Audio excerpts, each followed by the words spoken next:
Happy New Year! Hi, I'm Grant. And I'm Kathy. Welcome back to our weekly Change How You Think video podcast. Can you believe it's been 20 years since Y2K at the end of the last century?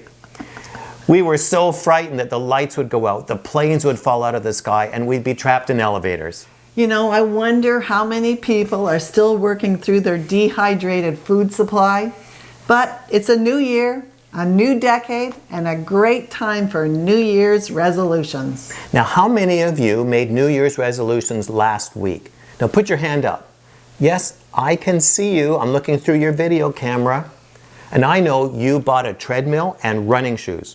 Or you may have decided to get up at 5 a.m. to spend an hour every day with Bible study in your prayer closet. But now, how many of you have already given up your resolution? Yeah, actually, I see the same number of hands. So the treadmill, I bet, is now covered with indoor plants, and your prayer closet is full of clothes. We make the best resolutions with the best intentions, but following through is a different story. That is a lot harder. So why is it so hard to keep our resolutions? It's because it takes discipline and commitment. It's so much easier to leave things just the way they are. But let's be realistic. When you want to lose weight, but you find yourself in front of a buffet where every dish is calling your name, or at the coffee shop and you just have to have the whipped cream on your macchiato, so what happens then? You tell yourself you'll start the diet tomorrow. Or you set the alarm for 5 a.m. so you can get to the gym and have your quiet time. But what happens after a week when the alarm rings? You hit snooze 7 consecutive times and decide you'll start tomorrow.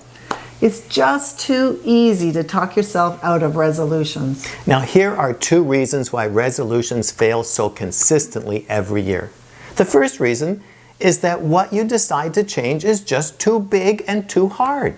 If you set smaller goals, they would be easier to achieve and give you a feeling of success. Small goals repeated over a long time will give you a better result than a big goal that fails in 2 weeks. So pick one small change and just stick with it and see what happens. And this worked for me. I decided to lose weight a few years ago, and I made a small change to my eating habits. You mean I made the small change and you ate it? I ate what Kathy served, but it wasn't a diet. We just made small changes over a long period of time. And I kept it up every day that Kathy did it for me, and I lost 35 pounds, but it took 9 months. You can use the same method to improve your quiet time with God. Instead of resolving to spend 30 minutes a day and failing, start with a small increase and stick to it. And find a devotional guide that's not boring. I found that my quiet time came alive when I discovered the little book, Jesus Calling.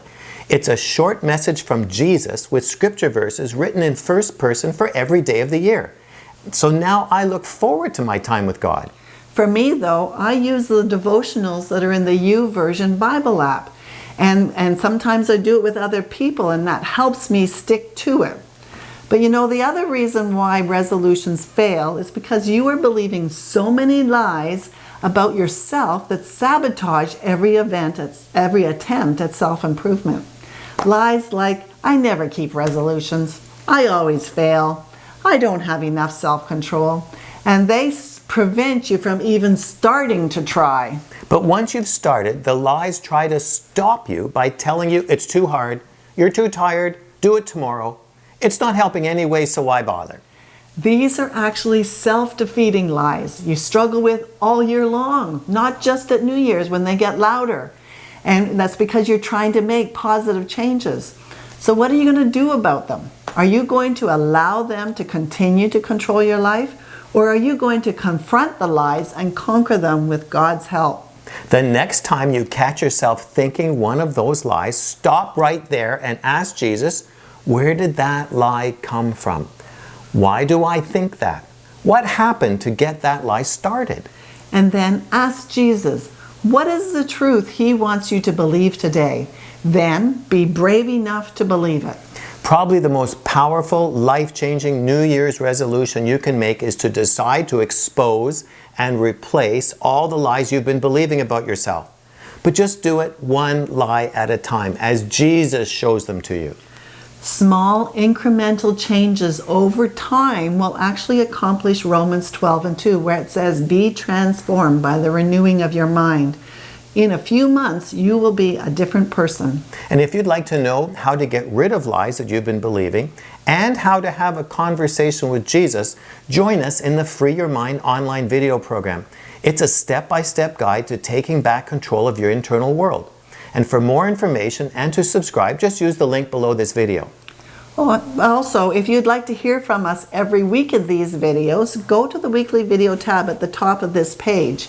Fill in the subscription form and you'll get our free ebook, Healthy Moods. And we'll talk to you next week, but this week, make a small life-changing resolution and stick with it.